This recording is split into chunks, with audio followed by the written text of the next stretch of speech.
Hi guys, Casual Gamer Plays here, and today in Raid Shadow Legends I'm continuing with Winter's Pass event on my free-to-play account, and as you can see I got myself 10,000 points by just doing some dungeon runs, and I believe 4,500 from my last shard sacred one, which I got from the bottom right here. So today we have an event when you get 2x time on ancient shards, and let us see how the summoning actually is rated in here. And yeah, it's 180 points per ancient shard.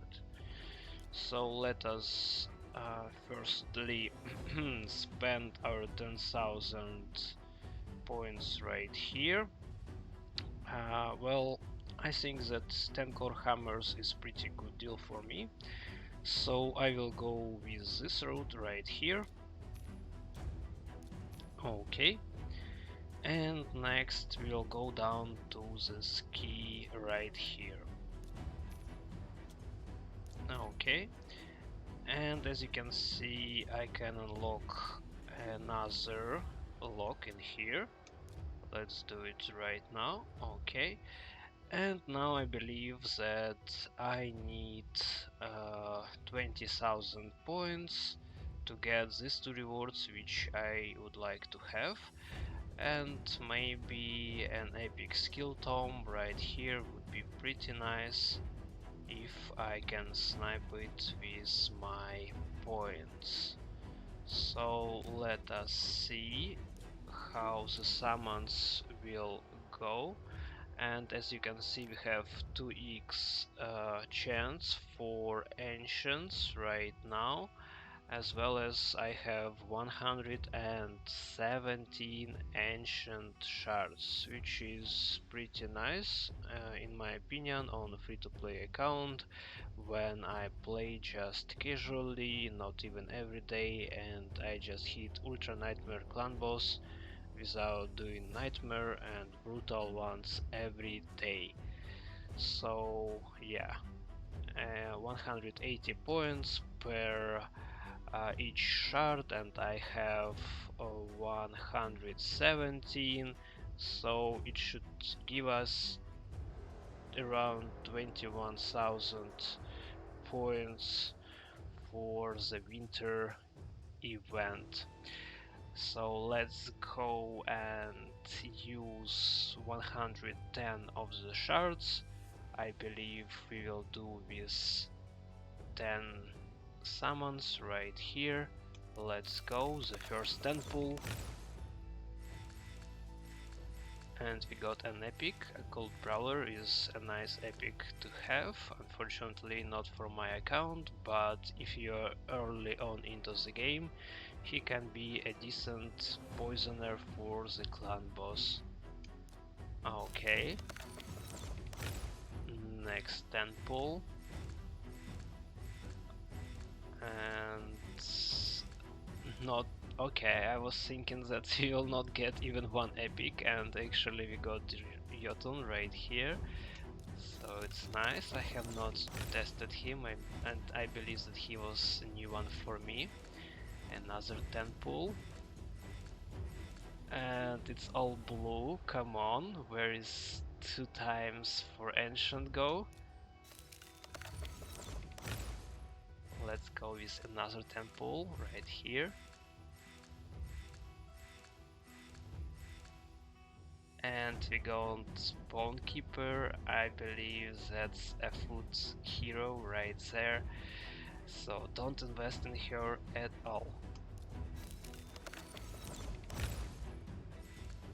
Okay, Infernal Burness, Carlinia, she's new one for me. Okay, let's check out. Yeah, it's like 2x chance, but I was hoping to get at least one legendary. So let's proceed with our summons right there. Okay, Necrohunter, Trash. Umitogi, I have not seen her yet. Vergis is a decent character, also Seneschal is quite nice, Tag Knight is a decent character too. So let's look what Umitogi brings to the table. She's a new one for me and she's from Shadow Key Infection, Epic Attack Champion. Looks okay, nothing too special about her. And her A1 attacks one enemy 2 times, has additional 20% chance of inflicting critical hit if the champion is under Veil or Perfect Veil buff. Okay. A2 attacks one enemy 2 times, each hit will ignore 20% of target's defense, has an additional 20% chance of inflicting critical hit if the champion is under Veil or Perfect Veil buff. Okay. And A3 places Perfect Veil buff and 30% increased speed buff on this champion with for 2 turns. Then fills this champion's turn meter by 40. Okay, okay. Looks pretty good with a 3 turn cooldown if you book her out. And her passive, whenever this champion is attacked, completely blocks one hit, decreasing the incoming damage to 0, then counterattacks with default skill. When attacked by boss, decreases incoming damage by 50% instead before counterattacking with a 2 turn cooldown. Okay, if you book her out, and she has an aura that in all battles increase crit rate by 15%. Looks decent, but I'm not too excited about her, and I believe you will have to pair her with another hero that has a perfect or just normal veil buff, so that she can benefit from it, but nothing exciting in my books on this champion right here, unfortunately. Okay, let's do another 10 pull. And finally we got a legendary, and it's Talia. Okay, she's a new one for me, I'm pretty excited about. Nice. Let's look what she's all about. Talia, legendary Bannerlord support champion. A1 attacks one enemy, has 50% chance of placing HP burn for 2 turns. Okay, and the chance can be increased by 10% up to 60, which is pretty nice for an A1. Then A2 heals a target alive by 75% of their max HP and places a block debuffs for 2 turns. Okay, and if you ascend here, removes all debuffs from the target allies, then places block debuffs for 2 turns and heals that ally by 75% of their max HP. Heals all other allies by 20% of their max HP and fills turn meters by 15% if the target is fully healed by this skill. Okay, this A2 looks pretty insane, and Cetalia, yeah, I'm pretty excited about getting her. Let's look at her A3. Okay, has a 75% chance of removing all buffs from all enemies. Okay, and then decreases the turn meters of all enemies by 10 and fills the turn meter of all allies by 10%. Decreases the turn meter of all enemies by 20 and fills the turn meter of allies by 20 if 5 or more buffs were removed. Okay, and the chance is 100%, and the skill cooldown can be reduced to 3 turns, which is pretty insane. And I believe that when you face quite a lot of Cetalias in faction wars, they pose quite some problems for me when I try to go and beat those stages, unfortunately. And finally I got my own Cetalia right here. I'm pretty excited, and she has this long spear in here, which, yeah, looks pretty amazing. And also she has an aura which increases magic ally resistance in all battles by 50, which is kinda okay, but nothing too excited about it. Yeah, the character model is insane. really insane. As all banner lords. Nice. And we still have some summons to go through, and actually I got 2 new epics. One of them is Seer Artimage. Let's look quickly at what he is all about. Okay, the character model is as always amazing. He is a banner lord, and let's look quickly at his A1. Attacks one enemy 2 times. The first hit has 40% chance of placing 60% decreased defense debuff for 2 turns. The second hit has 40% chance of placing 30% decreased speed debuff for 2 turns. Okay, looks pretty niche, but still, okay. A2 removes all debuffs from these champions and attacks all enemies.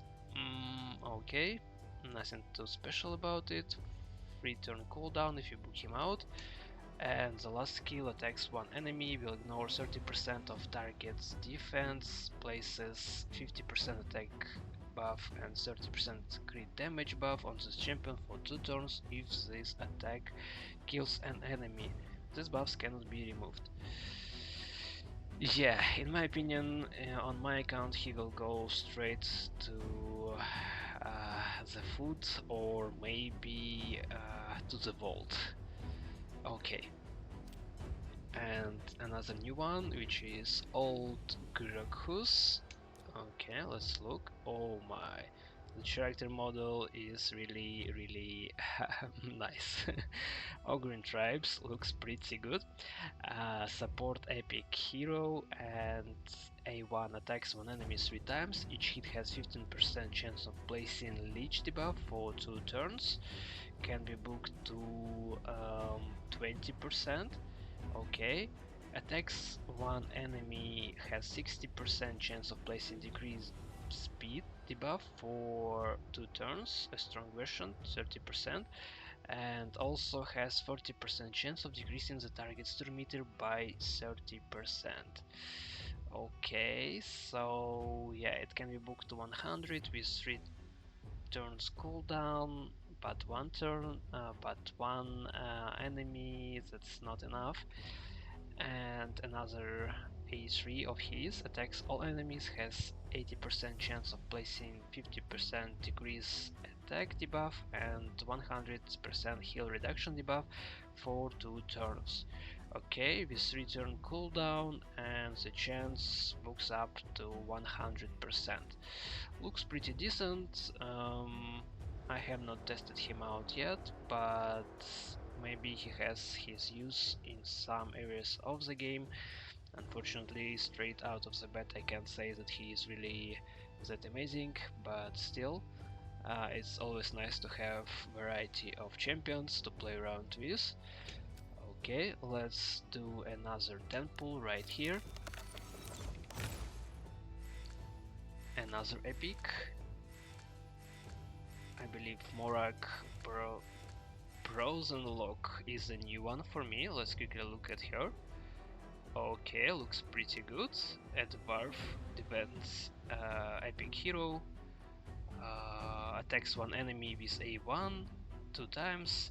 Each hit will ignore shield buffs. A2 attacks all enemies, places 25% strengthen buff on all allies for 2 turns. A3 teams up with 2 random allies to attack a single enemy. The allies joining the attack will always use their default skills. Grants an extra turn if the enemy is killed. It can be lowered by 2 turns, so it will go to 4 turns cooldown, which is pretty okay. And as for her passive, counterattacks when hit while under strengthen buff placed by this champion. Looks decent, but not that overpowered. I will not be building her anytime soon, so she will go straight to the vault. Let's go, another temple.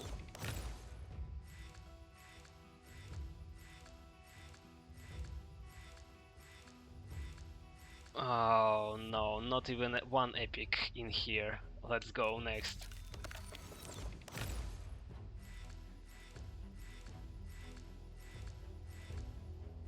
Okay, missionary. I believe not a great epic to have.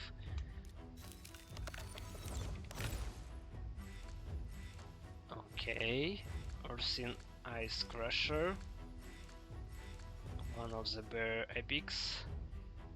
Looks pretty good, but nothing too special about him too. And let us go with 7 single pulls right here, just to clear my account before the next new year, which is 2023. And we got nothing excited from the pool right there. And let's go another one, another rare hero. Okay, another one. We still have 4 shards to go. Okay, metal shaper can be useful. We got an epic.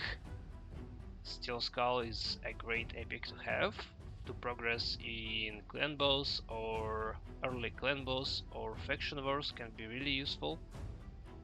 Come on, let's go and summon our 2 last shards for today. A rare hero. Can we get a legendary from our last pull? Come on, please be a legendary just before New Year. And unfortunately it's not a legendary.